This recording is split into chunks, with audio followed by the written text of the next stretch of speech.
안녕하십니까. 광주 MBC 뉴스투데이입니다. 올해 5.18은 전야제 행사도 정부 주관 기념식도 모두 사라지게 됐습니다.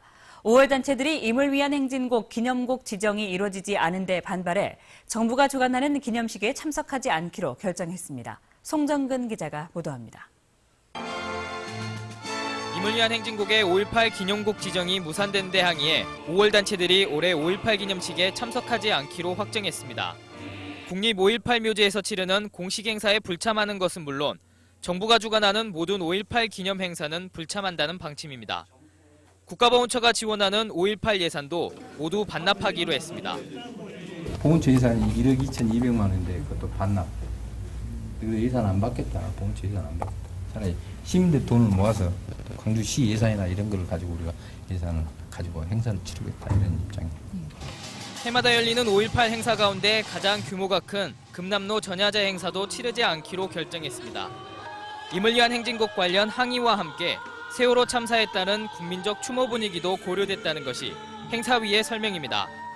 다만 올해 마을 단위로 치르기로 한 행사와 부활제와 추모제 등 5월 단체들의 소규모 기념식은 계획대로 치르기로 했습니다. 5.18 행사위는 지난해처럼 옛 묘역에서 따로 기념식을 치르는 방안도 논의 중입니다.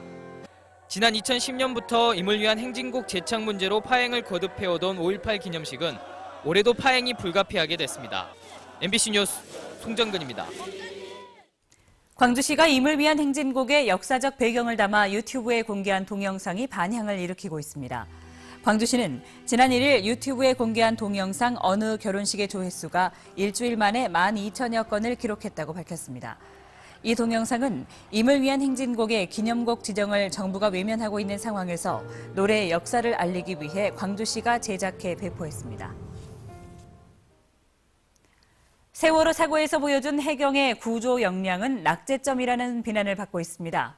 해경의 주요 업무를 들여다보면 어디에 중점을 두고 있는지, 구조와 군안 수준이 왜 이 정도인지가 드러납니다. 박용훈 기자가 취재했습니다. 세월호 사고가 난 지난 16일 사고 현장에 가장 먼저 도착한 경비정은 123정, 경비 순찰 업무를 주로 하는 100톤급 소형 경비정으로 최초 신고 30분 만이었습니다. 경비구역 순찰 중 상황실로부터 여객선 침몰 사고를 접수받았습니다. 그때 저희들은 전속으로 사고 해점을 도착했고 300톤급부터 3,000톤급까지 중대형 경비 함정은 목포 해경에만 모두 9척. MBC 취재 결과 당시 중국어선 특별 단속에 투입되거나 부두에서 훈련 중이었던 것으로 드러났습니다. 헬기도 한 대는 중국어선 단속 현장에 투입되고 한 대는 수리에 들어가 특공대원의 투입이 지연돼 초기 수중 구조를 못했습니다. 경비군함부터 국제교류협력까지 6가지 주요 업무 가운데 해양수산부의 어업관리단과 함께 맡고 있는 중국어선 단속에 올인하고 있는 셈입니다. 또 경무관급 이상 최고지휘관 14명 중 절반이 바다 근무 경험이 없고 전체 11,000여 명의 인력 가운데 잠수 인력은 200여 명이 안 됩니다. 해경이 해난 구조보다는 단속과 수사, 경비 분야만 키워온 겁니다. 앞으로 구조 업무가 더 커져야 되지 않을까 생각됩니다. 현재에 따라서 해상에서의 119와 같은 역할을 더욱더 강화해 줘야 되지 않을까 하는 생각이 듭니다. 사정이 이런데도 해경은 이미 3년 전에 해양사고 대응 시간을 12분대로 줄이고 구조율도 99%까지 올렸다며 선진형 해양 안전망을 구축했다고 자화자찬했습니다. MBC 뉴스 박영훈입니다. 가슴 아픈 세월호 참사에 음악인들이 바치는 추모곡이 하나둘 발표되고 있습니다. 지역에서도 뜻이 맞는 음악인들이 모여 세월호 추모곡 뮤직비디오를 만들었습니다. 김민정 기자입니다. 잘 지내라 마지막 인사도 못 나눈 채로 뒤돌아서 아침에 수학여행 간다 그럴 때 내가 좀 아침 일찍 나오다 보니까 제대로 인사도 못한 게 좀 생각나고요. 인사도 제대로 나누지 못했는데 황망하게 닥쳐온 이별을 위로하는 가사. 18회, 아쉬운 짧은 삶을 살다간 학생들의 넋을 위로합니다. 세월호의 침몰과 함께 사라진 사람들. 또 사랑하는 사람을 잃어버린 사람들에게 지역 음악인들이 바치는 추모곡. 가만히 있을 수 없어 만들었습니다. 많은 학생들이 거기서 이제 희생당한 것들, 그리고 그 유가족들의 인터뷰를 보면서 뭔가 할 수 있는 부분이 있으면 해야 되겠다 싶어서 음악한 사람이니까 직접 작사 작곡해서. 작별 인사로만 가득한 후렴구는 보내기 힘들지만 보내야만 하는 아이들에게 보내는 마지막 인사. 아이 잃은 부모에게 바치는 선물 같은 이 곡은 어버이날 인터넷에서 뮤직비디오가 공개됩니다. MBC 뉴스 김민정입니다. 세월호 참사와 관련해 희생자를 추모하고 정부를 비판하는 대규모 행사가 광주에서 오늘 잇따라 열립니다. 호남 지역 5대 종교인들은 오늘 오전 광주 YMCA에서 기자회견을 갖고 세월호 참사 희생자들을 추모하고 박근혜 대통령 퇴진을 촉구할 예정입니다. 또 오늘 저녁 광주 금남로에서는 세월호 참사와 관련해 정부의 책임을 묻는 광주시민 권기대회가 예정돼 있습니다. 새정치민주연합의 전략공천을 계기로 광주시장 선거에 불이 붙었습니다. 유력 후보들이 예비 후보로 등록하고 본격적인 선거운동에 들어갔습니다. 윤근수 기자입니다. 광주시장 선거의 유력 후보들이 날짜를 맞추기라도 한 듯 일제히 예비 후보로 등록했습니다. 연휴 직전 새정치민주연합의 공천을 받은 윤장현 후보는 연휴가 끝나자마자 후보 등록부터 했습니다. 광주가 더욱 따뜻하고 당당하고 그런 넉넉한 광주가 될 수 있도록 최선을 다하겠습니다. 강훈태 시장은 예비 후보 등록을 마치자마자 출정식 성격의 기자회견을 열고 선거 승리를 다짐했습니다. 오직 시민 여러분만 믿고 동지 여러분과 함께 어깨동무하면서 승리의 문에 도달할 것을 다시 한번 약속합니다. 이용섭 의원은 국회의원직 사퇴라는 배수진을 치고 나왔습니다. 이제 저는 시민 속으로 들어가 강주 명예혁명의 전사가 되겠습니다. 반드시 정의로운 민생시장이 되어 강주의 심장을 다시 뛰게 하겠습니다. 예비 후보들은 국립 5.18 묘지를 참배하고 전통시장을 찾아가는 등 곧바로 민생 행보를 시작했습니다. 같은 날 본격적인 선거전을 시작했지만 방향은 정반대였습니다. 윤장현 후보는 전략공천의 불가피성을 시민들에게 알리는 데 주력한 반면에 강훈태, 이용섭 후보는 낙하산 공천에 맞서서 광주의 자존심을 회복하자고 역설했습니다. 당장은 강훈태, 이용섭 두 후보가 공동 전선을 펴고 있지만 후보 단일화까지는 시간이 필요할 걸로 예상됩니다. 두 후보 모두 퇴로를 닫은 상황에서 통큰 양보가 쉽지 않기 때문에 여론의 추이를 봐가며 단일화 여부나 시기, 방법 등을 협의할 걸로 보입니다. 새정치민주연합의 후보 결정이 미뤄지면서 달아오르지 않았던 광주시장 선거전이 전략공천을 계기로 한층 뜨겁고 복잡하게 흘러가게 됐습니다. MBC 뉴스 윤근수입니다. 광주시장 선거의 유력 후보들이 경쟁적으로 시민 후보를 차차하며 유권자들의 표심을 자극하고 있습니다. 새정치민주연합의 윤장현 예비후보는 광주시장에 당선되면 시민의 선택에 걸맞는 시민만을 위한 첫 시민시장이 되겠다고 밝혔습니다. 반면 강훈태 예비후보는 무소속 출마 기자회견에서 시민 후보로 추대됐다고 자처하며 낙하산 공천에 맞서자고 밝혔고, 이용섭 예비후보는 이번 선거가 시민 후보 대 낙하산 후보의 대결이라며 자신을 시장으로 뽑아 광주 정신이 살아있음을 보여달라고 호소했습니다. 광주시장 후보 전략 공천을 계기로 광주에서 지방선거 구도가 새정치민주연합 대 무소속의 대결로 재편될 가능성이 제기되고 있습니다. 무소속 출마를 선언한 강훈태 광주시장 예비후보는 시민들로부터 지지를 받고 경쟁력이 있는데도 억울하게 공천을 받지 못한 지방선거 후보들과 무소속 연대도 적극적으로 검토하겠다고 밝혔습니다. 또 구청장과 지방의원 경선에서 탈락한 뒤 무소속 출마를 검토 중인 일부 후보들도 강훈태, 이용섭 두 무소속 후보와 연대하는 방안을 모색하고 있습니다. 세월호 침몰 사고에 예비 후보자들의 활동이 위축되면서 지방선거 분위기가 시들합니다. 이처럼 선거 분위기가 가라앉은 데다가 선거 이틀 뒤부터 사흘 연휴가 이어져 투표율이 사상 최저가 될 거란 예측 때문에 관련 당국은 투표율 제고에 비상입니다. 나현호 기자입니다. 6.4 지방선거 공식 후보 등록이 일주일 앞이지만 각 정당의 시도별 주요 공약조차 공개되지 않고 있습니다. 이렇다 보니 유권자들은 예비 후보를 비롯해 지방선거 투표에 필요한 최소한의 정보조차 접하기 어려운 실정입니다. 세월호 침몰 사고로 나타난 정부와 정치에 대한 실망감은 지방선거에 대한 관심을 떨어뜨려 올해 지방선거 투표율은 천안함 사건 이후 열린 지난 2010년 지방선거 투표율 54%를 밑돌 것이라는 예측이 나오고 있습니다. 이처럼 선거 분위기가 가라앉다 보니 당초 투표율을 끌어올릴 것으로 기대했던 사전투표제나 근로자 투표시간 청구권도 유권자들에게 큰 동기부여가 되지 못할 공산이 커지고 있습니다. 방안 같은 것은 그런 것은 사실은 없죠. 뚜렷한 어떤 방안이 있을 리가 없겠죠. 그리고 저희가 인위적으로 나서서 분위기를 띄울 그런 저기를 또 하기는 곤란하고.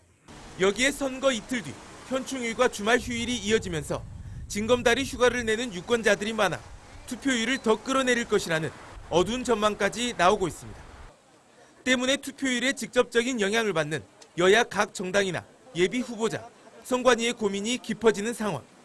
특히 후보들의 흑색 선거전으로 현실 정치에 대한 실망감이 확산되면서 유권자들의 투표 참여만이 우리 정치의 희망이라는 인식의 변화가 갈수록 절실해지고 있습니다. MBC 뉴스 나윤호입니다. 전라남도 선거관리위원회는 담양군수 예비후보 A씨가 경쟁 후보를 매수하려 했다는 의혹에 대해서 사실관계를 확인하고 있다고 밝혔습니다.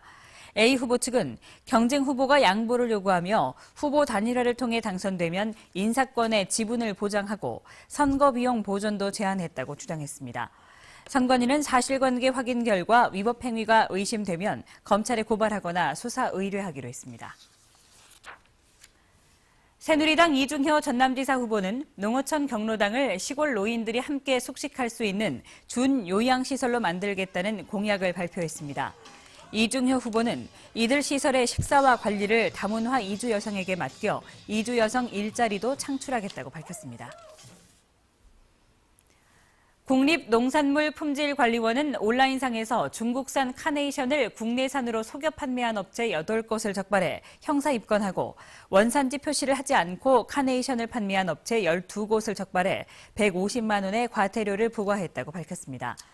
농관원은 가정의 달을 맞아 이 같은 불법 행위가 기승을 부릴 것으로 보고 이번 달 15일까지 단속을 이어나갈 계획입니다. 광주와 전남 지역 주식시장의 거래량과 거래 대금이 증가한 것으로 나타났습니다. 한국거래소 광주사무소에 따르면 지난달 광주 전남 주식시장 거래량은 전달에 비해 0.95%, 거래 대금은 6.52% 각각 증가한 것으로 나타났습니다. 또 지역 투자자들이 전체 거래에서 차지한 거래량은 보합세를, 거래 대금은 소폭 늘어난 것으로 조사됐습니다. 광주를 비롯한 지방광역시를 중심으로 주택 매매 가격 상승폭이 확대되는 것으로 나타났습니다. 한국개발연구원, 즉 KDI가 1분기 부동산 시장 동향을 분석한 자료에 따르면 광주의 3월 실질 주택 매매 가격 상승률은 1%로 장기 평균 마이너스 0.3%보다 높았고 대구도 8.5%로 장기 평균보다 높았습니다. 특히 광주와 대구에서는 한국감정원의 실거래가 지수가 호가를 중심으로 만들어지는 KB 국민은행 지수보다 더 빠르게 오르는 현상도 나타나 공급 과잉이 해소되면서 가격이 오르는 것으로 분석됐습니다. 최근 2년 동안 어버이날 인기 선물은 건강식품과 아웃도어인 것으로 나타났습니다. 롯데백화점 광주점이 지난 2012년부터 2년 동안 5월 1일에서 8일까지의 매출을 분석한 결과 홍삼과 영양제 등 건강식품 판매가 전체 22% 내외로 1위를 차지했습니다. 두 번째로 판매 비중이 높은 상품군은 아웃도어로 2012년 14%에서 지난해 17%로 증가 추세를 나타냈고 특히 골프 의류를 합산한 레포츠 비중이 30%에 이르는 것으로 조사됐습니다.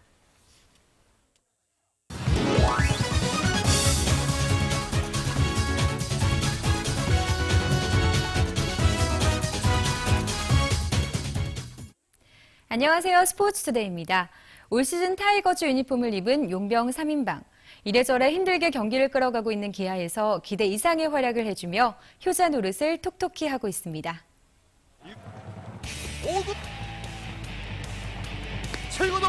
특유의 위기관리 능력으로 기아의 마운드를 든든하게 지키고 있는 홀튼.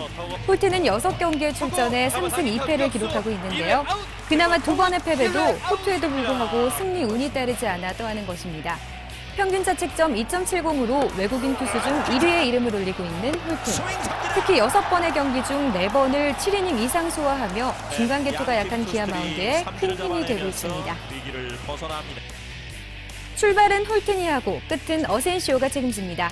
초반에는 들쑥날쑥한 성적으로 다소 불안한 모습을 보이기도 했죠. 하지만 10번 등판에 6번의 세이브를 기록하고 평균 자책점 0.87의 완벽투를 보이고 있습니다. 이제 어센시오가 마운드에 오르면 팬들의 마음은 한결 편해집니다. 특히 최근 넥센전 9회 말 강타자들을 봉쇄하며 기아가 극적인 역전승을 따내는 데 큰 역할을 했죠. 중요한 순간 뒷문을 확실히 잠궈주는 기아의 마무리 어센시오. 계속되는 그의 활약을 기대합니다. 기아를 춤추게 하는 타자 브렛 필. 필은 빠른 속도로 한국 무대에 적응하고 시즌이 시작하자마자 기대 이상의 타격감을 보여 놀라움을 자아냈습니다. 홀튼이 선발로 나설 때에는 어센시오의 출전을 위해 타석에 서지 못하는 필. 자신보다는 팀이 더 중요하기 때문에 경기에 나가지 못하는 것이 아쉽지 않다고 말하는 필입니다. 필은 홈런 가뭄에 시달리는 기아에서 가장 많은 6개의 홈런을 쏘아올리고 타율과 장타율, 출루율 등 공격력 전 부분에서 팀 내 최다 성적을 기록하며 어느새 기아에 없어서는 안 될 중심 타자가 되었습니다.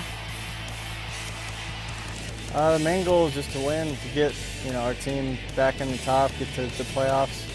And if we can do that, I think everybody's numbers like home runs, RBIs, average will all be pretty good. 성적도 성적이지만 팀과 잘 어우러지며 자신보다 팀을 먼저 생각하는 용병 3인방. 마운드의 앞뒷문과 타선의 중심에서 열심히 땀 흘리는 그들을 응원합니다.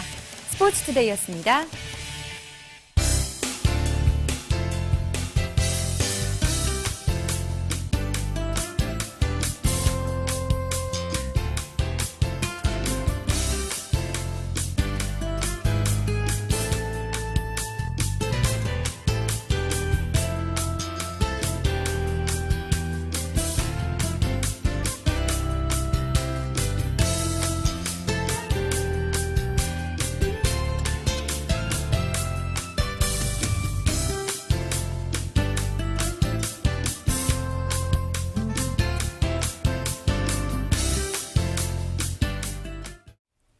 어버이날인 오늘 한낮에는 맑은 날씨가 예상됩니다. 지금은 곳곳에서 빗방울이 떨어지고 있는데요. 이 비는 오전 9시를 전후로 모두 그칠 것으로 예상됩니다.